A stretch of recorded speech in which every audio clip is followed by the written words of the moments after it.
Welcome to Football Scientific. I'm Aaron Seiler, the professor of football science. Today is our Week 17 NFL wrap-up show from this weekend of the NFL. Remember, I'm a writer for FootballAnalysisOne.com. I write most critical stats for every NFL team coming out of each week of the season so we can see what they're doing well and what they're not doing well. Also, I'll be writing power rankings heading into Week 18, the last week of the regular season in the NFL. Whoop, whoop, before the playoffs start. Oh, yeah.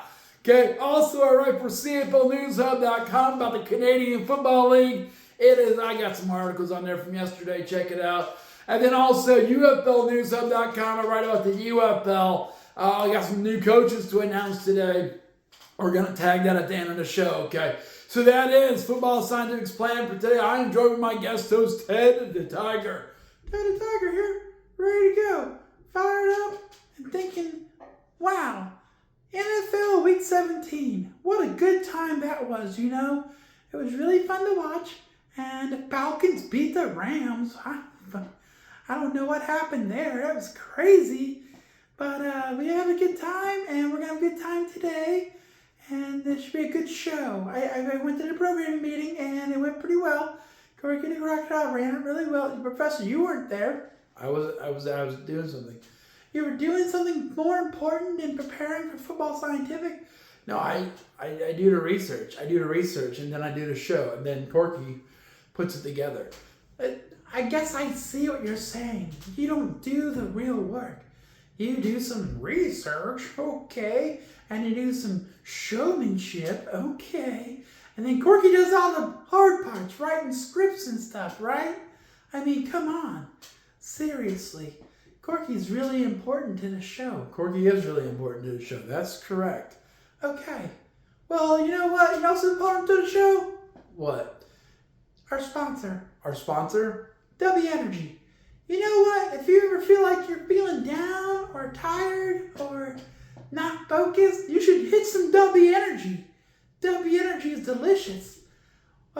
We have W Energy today, Professor? We do have some W Energy today. Yep, we have some Japanese yuzu. It's lemon flavored. It should be fun.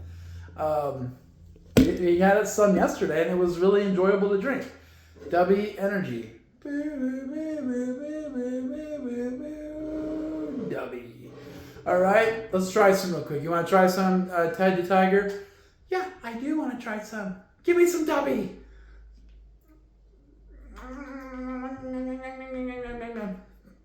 That was delicious. Oh yeah, W is my reason for being a tiger. Ted the Tiger, yes I am. Ted, you should try some, Professor. You look tired and unfocused. Do I look tired and unfocused? Wow, that is amazingly good, Ted the Tiger. You're right. That is delicious. Japanese yuzu. Hey, check out some more W Energy. You can find a link in our description of the show, and I included our promo code. What's our promo code?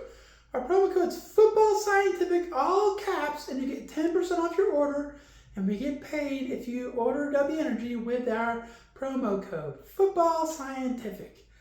Whoop, whoop, whoop, whoop, whoop. Let's break it down. All right, let's break it down. Here we go. So a review of Week 17 of the NFL season. First, let's go through the games from Sunday. Tampa Bay Buccaneers and Miami Dolphins. Tampa Bay really needed to win this game, man. They had a chance to catch up with the Carolina Panthers and maybe retake the NFC South. Baker Mayfield came out. He went 33 for 44 for 346 yards, 2 touchdowns, 2 interceptions. Bucky Irving had 9 runs for 19 yards. That's not very good. 2 touchdowns, 0 fumbles. Chris Godwin had 7 catches for 108 yards, 1 touchdown, and they had 2 quarterback sacks. The Miami Dolphins came out. Quinn Ewers, in his second start in his NFL career, went 14 to 27, 172 yards, 2 touchdowns, 1 interception. Devon Achane ran the ball 18 times for 83 yards, 0 touchdowns, 0 fumbles. Theo Weiss, at receiver, had 1 catch for 63 yards and 1 touchdown. They had 3 sacks. Guess what? Because of the Baker Mayfield's interceptions, the Dolphins win the game 2017. Now, had Okay, never mind. We'll talk about that in a second. But had the Carolina Panthers won, which they didn't, then they would have won the NFC South already. But they didn't. Spoiler alert. Okay, next we have New England Patriots and New York Jets. We expected this to be a disaster for the Jets, and it was. Drake May for the Patriots went 19 for 21 for 286 yards, 256 yards, 5 touchdowns, 0 and 7. They scored on their first touchdown on their first 6 possessions of the game. Ramondre Stevenson had 8 runs for 47 yards and a touchdown, 0 fumbles. Stephon Diggs, who's been choking people, he's done for the year. 6 catches, 101 yards, 1 touchdown, and had 1 sack. The New York Jets, Brady Cook got another start with 19 for 33, 152 yards, 0 touchdowns, 1 interception. Not real good. Breece Hall had 14 runs for 111 yards, 1 touchdown, 1 fumble. That's a really good game for Breece Hall, honestly. John Mechie had 3 catches for 91 yards and 0 touchdowns, 1 sack. So he had most of Brady Cook's yards, okay? What happened in this one? Patriots win 42-10. Ouch. Pittsburgh Steelers and Cleveland Browns. Another team. Pittsburgh Steelers. They could have won the division had they won this game, okay? Spoiler alert. Pittsburgh Steelers, Aaron Rodgers came out, went 21 for 30 for 168 yards, 0 touchdowns, 0 fumbles. That's not good. But most of their receivers were missing, including DK Metcalf, who got suspended 2 games for fighting with that Detroit Lions fan. Now he looks real dumb. Jalen Warren ran the ball 12 times for 64 yards, 0 touchdowns, 0 fumbles, 0 touchdowns, 0 touchdowns, 0 touchdowns. Pat Freiermuth, tight end for Steelers, had 3 catches, 62 yards, 0 touchdowns, 2 sacks. Okay, the Steelers had 2 field goals they had, pretty much. Cleveland Browns, Shedeur Sanders went 17 for 23 for 186 yards, 1 touchdown, 2 interceptions. Not good. But 1 touchdown is better than Aaron Rodgers. Dylan Sampson ran the ball 11 times for 27 yards, 0 touchdowns, 0 fumbles for the Browns. And tight end Harold Fannin had 2 catches for 30 yards, 1 touchdown. He had the 1 touchdown for sure. Sanders and 2 sacks, and they had a couple field goals too. What happened to this one? The Browns upset the Steelers 13-6. Now the Steelers are going to face Baltimore to win it for the AFC North title this week. Okay, Arizona Cardinals at Cincinnati Bengals. Both teams out of the playoffs. What's that mean? It means the Bengals are going to win. That's what it means. Jacoby Brissett went 21 for 37, returned 12 yards, 2 touchdowns, 0 interceptions. Michael Carter ran the ball for the Cardinals, 7 runs, 29 yards, 0 touchdowns, 0 fumbles. Michael Wilson had 5 catches, 89 yards, 1 touchdown, 3 sacks. The only person I heard of from that lineup is Jacoby Brissett. That's bad for the Cardinals, man. Joe Burrow, the Cincinnati Bengals, went 24 for 31 for 365 yards, 2 touchdowns, no interceptions. Really good game by Joe Burrow. Chase Brown had 22 carries for 101 yards, 2 touchdowns, 0 fumble. That's a really good game by Chase Brown as well. And Jamar Chase had 7 catches for 60 yards, 2 touchdowns. And they had 4 quarterback sacks. Bengals win 37-14 in a meaningless game. I figured they'd win. The game is meaningless. They'll probably win. Okay, next, New Orleans Saints at Tennessee Titans. Boom, Tennessee Titans came out and they shot out like a cannon in this game. They should have won the game, honestly. Spoiler alert. But New Orleans Saints, Tyler Shook went 22 for 27 for 333 yards, 2 touchdowns, 0 interceptions. Audric Estime, 14 runs, 94 yards, 1 touchdown, 0 fumbles. Chris Olave, 8 catches, 119 yards, 1 touchdown, and they had 4 sacks. Tennessee Titans, Cam Ward, quarterback for the Titans, went 21 for 40 for 251 yards, 2 touchdowns, 0 interceptions. Tony Pollard had 18 runs for 85 yards, 0 touchdowns, 0 fumbles. Chig Okonkwo, 3 catches, 55 yards, 1 touchdown. They had 2 sacks. Overall, both teams played much better than expected, but the Saints had a comeback victory and won 34-26.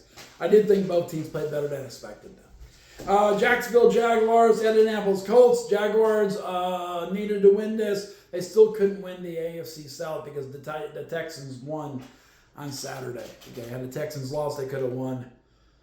They could have won the division, but they couldn't because the Texans had won. Jacksonville Jaguars, Indianapolis Colts. Trevor Lawrence for the Jaguars went 23 for 37, 263 yards, 0 touchdowns, 1 interception. Not a great game. Kind of backslid a little bit, but he did have 2 rushing touchdowns, which is not that stat line. Travis Etienne Running back for the Jaguars had 17 runs, 76 yards, 0 touchdowns, 0 fumbles. So really, Trevor Lawrence was the most important runner for the Jaguars. 2 rushing touchdowns. Parker Washington had 8 catches for 115 yards, 0 touchdowns.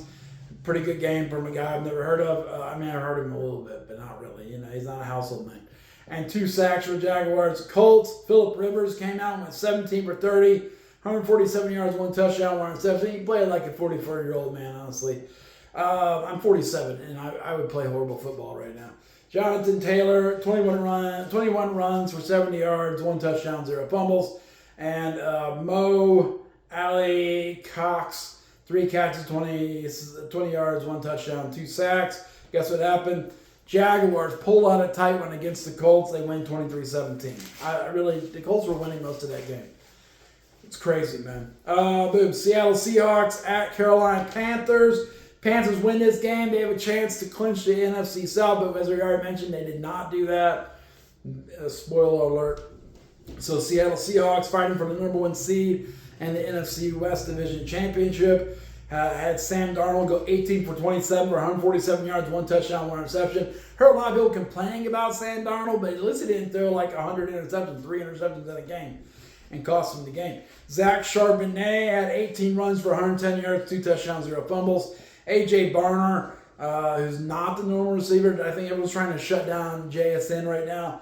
A.J. Barner had 3 catches, 43 yards, and 1 touchdown. They had 2 sacks in the game. Carolina Panthers, Bryce Young went 14 for 24 for 54 yards, 0 touchdowns, 1 interception.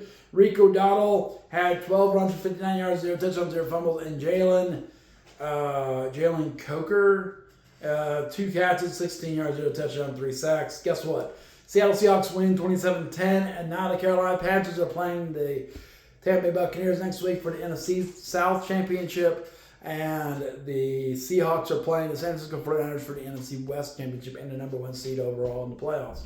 So that sets up 2 good games for this week coming up, week 18. Boom, New York Giants at Las Vegas Raiders. This was the first-round draft pick bowl.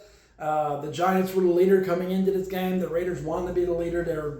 They benched Max Crosby. They were tanking, essentially. Did it pay off for them? We'll find out. New York Giants, Jackson Dart came out, went 22 for 30 for 207 yards, 0 touchdowns, 0 interceptions. Devin Singletary ran the ball 8 times for 45 yards, 1 touchdown, no fumbles. Wan'Dale Robinson had a career day, 11 catches, 113 yards, 0 touchdowns. They had 4 sacks on defense. Las Vegas Raiders, Geno Smith went 20 for 28 for 176 yards, 1 touchdown, 2 interceptions. Not a great game. Ashton Jeanty had 16 runs for 60 yards, 0 touchdowns, 0 fumbles. Michael Meyer had 9 catches for 89 yards, 0 touchdowns. They had 2 sacks. Giants win 34-10. And now the Raiders have an 80% chance of getting the first overall draft pick in the NFL draft next year in the spring. So, that was their goal, I believe. Okay. Boom. Big game in the afternoon slot on Sunday. We had the Philadelphia Eagles and Buffalo Bills. Jalen Hurts came out, went 13 for 27, 110 yards, 1 touchdown, 0 fumbles. Saquon Barkley had 19 runs for 68 yards, 0 touchdowns, 0 fumbles. A.J. Brown had 5 catches, 68 yards, 0 touchdowns, 5 sacks for them. Buffalo Bills came out, Josh Allen went 23 for 35 for 282 yards, 0 touchdowns, 0 interceptions. James Cook had 20 runs for 74 yards, 0 touchdowns, 0 fumbles. Brandon Cooks had 4 catches for 101 yards, 0 touchdowns, and they had 1 sack. That's not really the story of this game. The story of this game is the Eagles started out fast. They couldn't score touchdowns. They had field goals. They went into halftime with a 13-0 lead. Buffalo came out and stunk it up for 3 quarters, but in the 4th quarter, they started putting scoring drives together. They scored 2, but Michael Badgley biffed extra point. And then the next time they scored, when it's 13-12, they went for 2, and Josh Allen biffed an extra point, wide open receiver in the back of the end zone. And Buffalo loses 13-12. So that kind of went beyond the stats, a little bit beyond the stats. And then we had Chicago Bears and San Francisco 49ers. Pretty exciting game, a big-time shootout. Caleb Williams from the Bears went 25 for 42 for 330 yards, 2 touchdowns, 0 interceptions. DeAndre Swift for the Bears, 9 runs, 54 yards, 2 touchdowns, 0 fumbles. Luther Burden III had 8 catches for 130 yards, 1 touchdown, 1 sack. He had a huge day. Him and the tight end, Colson Loveland, had a huge day for the Bears offense. San Francisco 49ers, Brock Purdy went 24 for 33 for 303 yards, 3 touchdowns, 1 interception. He also had 2 rushing touchdowns, which is not my stat line. Christian McCaffrey had 23 runs for 140 yards, 1 touchdown, 0 opponents, didn't get hurt. And Jake Tanger had 7 catches, 60 yards, 1 touchdown. They just keep filling in new people for injured people, man, and it keeps working. Niners, Degas went out 42-38 with a game-winning drive, so they win the game. They're playing for first place in the NFC West and the overall number 1 seed in the NFC next week against Seattle. The Bears have already won the NFC North. They're in the top half of the standings. They're not going to be number 1 seed. Okay, LA Rams, the Atlanta Falcons. This seemed like a slam dunk. It should have been a slam dunk for the Rams. But this is a big red flag for the Rams, man. Anytime they're in pressure games, this kind of thing happens. Pressure, not so much like pressure to make the playoffs, but because they already clinched the playoffs, but pressure like a lot of people in their face. That's what they faced against the Falcons. LA Rams, Matt Stafford went 22 for 38 for 369 yards, 2 touchdowns, and 3 interceptions. He had 5 interceptions on the season, 2 against the Carolina Panthers, 3 against Carolina Panthers. Yes, 3 against Carolina Panthers, and now 3 against the Falcons. You put pressure in his face, he's going to throw interceptions. Everyone should be pressing up these receivers and then sending max blitzes at Matthew Stafford. He will throw interceptions, y'all. Kyron Williams had 13 runs for 92 yards, 0 touchdowns, 0 fumbles. Terrence Ferguson had 2 catches, 54 yards, 1 touchdown. They had 0 sacks. Ouch. Atlanta Falcons came out. Kirk Cousins went 13 for 20 for 126 yards, 1 touchdown, 0 interceptions. Not a great game, but 0 interceptions is huge. Bijan Robinson had 22 runs for 195 yards, 1 touchdown, 0. He won the game for the Falcons. Him and the defense. The defense scored multiple defensive touchdowns and really won the game along with Bijan Robinson for the Falcons. David Sills had 3 catches, 37 yards, 0 touchdowns, and 3 sacks for the Falcons. Falcons win 27-24 on the last-second kick, which is a pretty incredible game. That was a pretty fun game to watch. Okay. I reviewed all those games in my most critical stats article on footballanalysis1.com. Check that out. Okay, next. Indianapolis Colts. Going into next week, Indianapolis Colts will start Riley Leonard at quarterback instead of Phillip Rivers. It's the last game of the year. Further around the playoffs, they're going to get Riley Leonard some starting time against the Houston Texans. Ouch. That's a really good defense, man. Dallas Cowboys released cornerback Trayvon Diggs. He's been waived. So if you pick him up on waivers, if a team picks him up on waivers to end the season, it'll cost him $472,000 next week for Week 18, plus $58,823 to have him on the active roster. I mean, if I'm a team that needs a cornerback, I'm going to do that. I think Buffalo should do that, honestly. They need Trayvon Diggs. Pay the dang fee. Okay, Pittsburgh Steelers. They expect DN TJ Watt to return to the field and play this week against the Ravens. It's the big game. If they don't win, he can have all season to rest. Okay, with that in mind, here's our updated AFC power rankings after Week 17. At number 1, we got the Jacksonville Jaguars at 12-4. I think they're the best team in the AFC right now at this moment. Number 2 is the Denver Broncos, who will probably end up being the number 1 seed. I don't think they're the best team. They're not the most balanced team. Their offense is not great.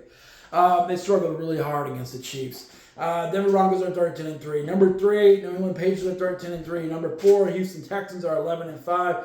Number 5, Buffalo Bills are 11-5. Number 6, Pittsburgh Steelers are 9-7. Number 8, LA Chargers are 11-5. Number 8, Baltimore Ravens are 8-8. Number 9, Indianapolis Colts are 8-8. Number 10, Kansas City Chiefs are 6-10. Number 11, Miami Dolphins are 7-9. Number 12, Cincinnati Bengals are 6-10. Number 13, Cleveland Browns are 4-12. Number 14, Tennessee Titans are 3-13. And number 15, New York Jets are 3-13. And number 16, Las Vegas Raiders are 2-14. Last place in the AFC. I'll have a short with that information on it for those that didn't catch that. Okay, and then here we go. NFC power rankings after Week 17. Number 1, I got the San Francisco 49ers at the top, and they keep winning. And I don't trust Sam Darnold, to be honest. I had Seattle there last week, but I don't trust Sam Darnold. I trust Brock Purdy way more than Sam Darnold.